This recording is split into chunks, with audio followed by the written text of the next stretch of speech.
Welcome. You're watching Head to Head. I'm Antonina Antosha with UATV. Deputy Head of the President's Office, Ruslan Ryaboshapka, announced the possibility of relaunching the judicial system, in particular the High Council of Justice and the High Qualification Commission of Judges of Ukraine. The new parliament can make such a decision in the first days of its work. To talk more about this, we're joined in the studio today by Mykhailo Zhernakov. He is the director of the DeJure Foundation, coordinator of the Public Integrity Council. Hello, and thank you for joining us. Hello, thank you for having me. So, since the reform in judiciary system started, which was in 2016, the activists have actively been saying that we are in urgent need of the change, of the reset, of the reboot of the judicial system. Now, do we need total reset or other particular parts that could be changed? Right. We've been trying to remake or reform the judicial system for the last 5 years. It's been only partly successful because the bodies the authorities that would have to select judges, that selected judges that would have to dismiss the untrustworthy judges, basically decide on issues of judicial career, are not independent and are not capable of actually renewing the judiciary, which is the #1 priority for the judicial reform in Ukraine. So I think it's a very good sign that the person responsible for judicial reform at the presidential office, Mr. Ryaboshapka, announced that these bodies would be relaunched or rebooted. But important part is that it would not only need to change them, but to change them with the participation of the independent international experts, the same way we selected the anti-corruption court judges, which differs day and night compared to the selection to the other courts, including the Supreme Court. So that is why we think and we strongly believe that without the participation of international experts, we might again come to the situation where this relaunch is not effective. Well, we might come back to the situation when the judges are mainly selected by the judges. Exactly. Which doesn't make any sense and stands out for the main obstacle of the judiciary system right now. Absolutely, which makes sense in developed democracies where there is enough level of trust to the judiciary, but self-governance such as this, where there's a majority of judges selected by judges, when the #1 priority of the reform is to change the judges themselves, it just doesn't make sense. Where do we invite such a number of new judges from to come and take leading positions in the newly rebooted judiciary system of Ukraine? We actually have quite a bit of lawyers in our country. I would even say too many people with lawyers' diplomas. It doesn't mean that all of them are ready to become judges, or all of them are ready to sit on the bench tomorrow. But at least we have, I don't know, 2, 3, 4,000 lawyers who are ready to become judges. There is no doubt about this. Thing is, whether there is an institution capable of selecting the best of the best, or the best of who applied, other than, as compared to selecting those who have political connections, those who are untrustworthy, those who issued politicized decisions, previously those who violated human rights, which unfortunately was the case for the Supreme Court selection. And what about the new institution for choosing the new judges?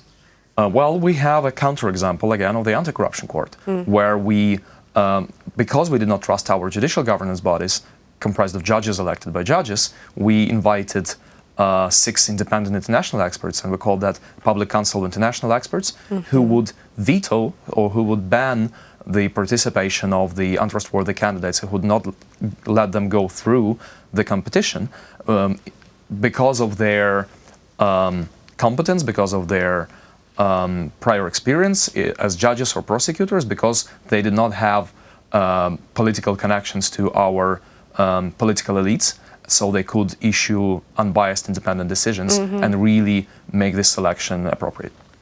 Speaking of independent or let's say weird decisions, and here I would like to mention the Kiev District Administrative Court that is widely known for scandalous decisions, and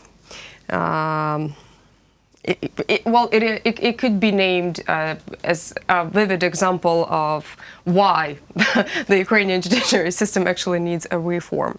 Absolutely. And Well, the Kiev Administrative Court usually makes decisions and considers appeals for the actions of state bodies and local self-governance bodies, and makes decisions on public service, approves appointments and dismissals of its own members, examines cases concerning the election process. And we had two outstanding situations happening in the course on July 26th. Right. When the National Anti-Corruption Bureau, the National Anti-Corruption Bureau had revealed the judges of the Kiev District Administrative Court had attempted to torpedo the judicial reform using their connections to appoint politically loyal members of the Qualification Commission, assessing the integrity of all other judges, essentially preserving the status quo of Ukraine's corrupt judiciary, which all too often serves political interests, as well as Judge Vovk, the odious Judge Vovk, that has shielded the judges of its administrative court for a fair review by creating artificial obstacles for the commission. And then on July 29th, 2 days after the incident that I just described, civil society representatives lamented the silence of the new powers and stressed that the persons involved can escape the country. So the civil society members released a statement demanding to urgently issue suspicion notices to the implicated persons and properly investigate the case, and eventually to liquidate the court. And the head of the court, Pavlo Vovk, the person I've just mentioned, interfered with the appointments of the members of the High Judiciary Commission from the quotas of the State Judicial Administration and the Office of the Ombudsman. I know that the foundation that you're head of, the DeJure Foundation, is highly interested in the case. Right. What is the latest? Well, we went to protest in front of the Ombudsman's office. We, like you said, appealed to many instances and many authorities, including the president himself, because the president had a very direct and fast reaction to a similar scandal with the police officers, where they were unduly pressured, and Dnipro police chief was then dismissed as a result. So it was very, very immediate and very proper response. There was no such response, and there isn't any up until now. So several days after these things happened, and of course there's no doubt that the president is a guarantor of the Constitution and human rights and all that, and the main policymaker in judicial reform in the next cycle, let's hope, would have to react and would have to express his position. Moreover, he's the only authority who can introduce a bill to the parliament according to the Constitution to relaunch or to liquidate this court and to create a new one instead, because this technology is the only way to solve this issue of this court rapidly, because we don't have enough time. Of course, we have to relaunch these bodies, but before we get to where we would have to examine these judges of this court with the newly selected bodies, several months or even years could pass. We don't have this time. We have to address that immediately. So we're actually looking forward to the president's reaction still, and to the bill that would actually liquidate this court and create a new one instead. In general, what is your opinion on the future work of our newly elected President Volodymyr Zelensky and the new parliament that got elected recently? It's still too early. It's every day we're talking about it's every day or every week or every month, and it's still too early to say. But the good sign is that we hear messages from the president's office that they are ready to relaunch this, and this will be one of the first bills that would come to the parliament. The question is, what is the technology of this relaunch? Would they include the international experts in it, which is a key priority, because we relaunched judicial governance bodies back in 2014. Look where it got us. So I mean, the relaunch per se would not guarantee the independence of the authorities, that I'm saying.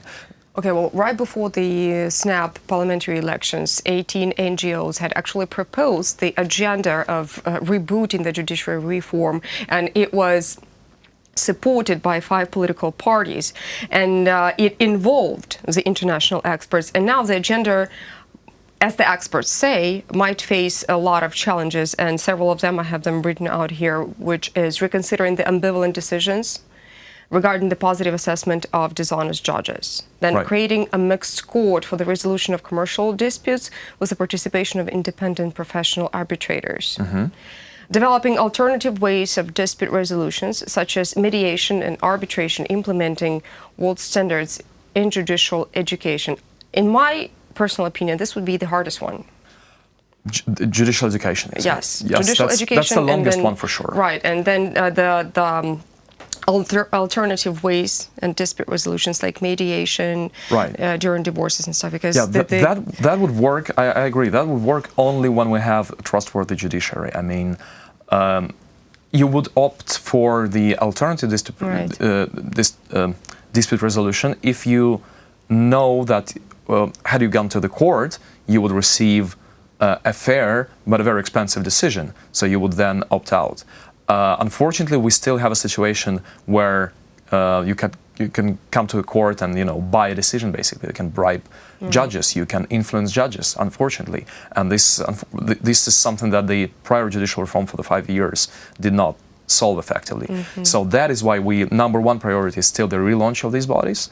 And then how do we make them transparent enough for the people to start trusting the system? Again, we already have a positive example of the selection of the anti-corruption court, where basically no untrustworthy judges got through. We'll still have to see it. Here the problem is that the people don't know about the fact that all of the judges are trustworthy because the institute itself is not fully operational yet. Right, so we don't see the effect. It will start working in September, right? And we'll see how it goes. But we're deeply involved, first of all, in the selection of the judges, and on the analysis of the candidates and such. Second, in making this court a trustworthy, viable institution, as in selecting the staff, helping them out with the criteria, with the selection, with other things, and we see how actually they are involved and how they want to make this work. So this is, compared to other courts, this is really a change. So we think that we did not invent anything else, anything better than involving the international experts into the selection of the judges, but we can't let them sit here indefinitely, or I don't know, for 5-10 years selecting all judges. That's just, it's not how it works. But we can include them and involve them in the selection of, I don't know, a couple dozen judicial governance bodies members, which is a very important, a small but very important change. And then we will have the trustworthy selection institutions that will take off from there and select the trustworthy judges. That's our theory of change, if you may. But then we'll see how whether it will be reflected in the bill that the president would have to introduce to the parliament, and the parliament voting for this bill. Okay, well, I guess we'll have to wait and see. Absolutely. But obviously we have a long way to go. Thank you so much for coming. Thank you very much. That was Mykhailo Zhernakov. He is the director of the DeJure Foundation and a coordinator of the Public Integrity Council. Thank you so much for watching UATV. Stay tuned for more.